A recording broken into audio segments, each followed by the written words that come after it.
ओडिशा में एक स्थान है रेमुणा, जहां खीर चौरा गोपीनाथ जी का भव्य मंदिर स्थित है। वहां रात्रि में ठाकुर जी को 11 मिट्टी के स्कोरों में खीर का भोग लगाया जाता है और भोग लगने के बाद जितने दर्शनार्थी होते हैं सब में वह खीर प्रसाद स्वरूप बांटी जाती है। एक दिन की बात है, श्री माधवदास जी वृंदावन के महान संत जगन्नाथपुरी जा रहे थे। रास्ते में रुककर रेमुणा पहुंचे।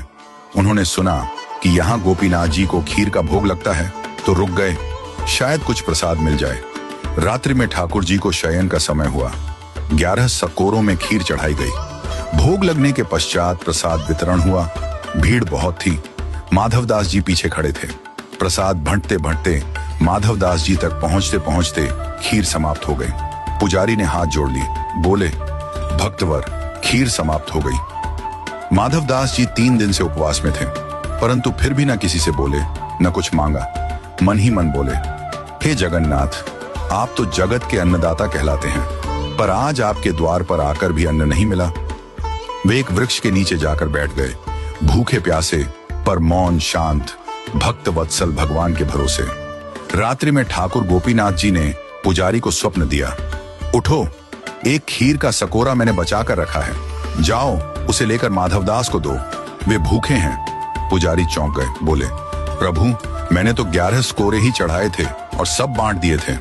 ठाकुर जी मुस्कुराकर बोले, नहीं, 11वां स्कोरा मैंने चुरा लिया था, अपने प्रिय भक्त माधवदास के लिए। पुजारी दौड़े। उन्होंने सचमुच मंदिर में एक स्कोरा पाया, जो अन्य प्रसाद से अलग रखा हुआ था। खीर अब भी गर्म थी, सजीव थी, सजीवता का अनुभव हो रहा था। वे दौड़कर वृक्ष के नीचे पहुंचे, जहां माधवदास जी बैठे थे। बोले, भक्तवर, प्रभु का प्रसाद पाओ। माधवदास जी बोले, अब इतनी आधी रात को खीर कहां से आ गई? क्या आप दोबारा बना लाए हैं? पुजारी भाव विह्वल होकर बोले, नहीं, प्रभु गोपीनाथ जी ने आपके लिए स्वयं चुरा ली थी खीर, आप भूखे ना रहें, इसीलिए। यह सुनते ही माधवदास जी प्रेम में झूम उठे। अगली सुबह उन्होंने मंदिर प्रांगण में नृत्य करना प्रारंभ किया।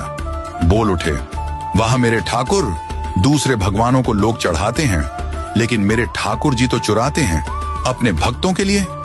ये तो खीर चौरा है, खीर चुराने वाले गोपीनाथ। और तभी से गोपीनाथ जी का नाम हो गया, खीर चौरा गोपीनाथ। आज भी रेमुणा में रात को ठाकुर जी को खीर का भोग लगता है और उनकी वह प्रेममयी लीला सजीव रूप में याद की जाती है।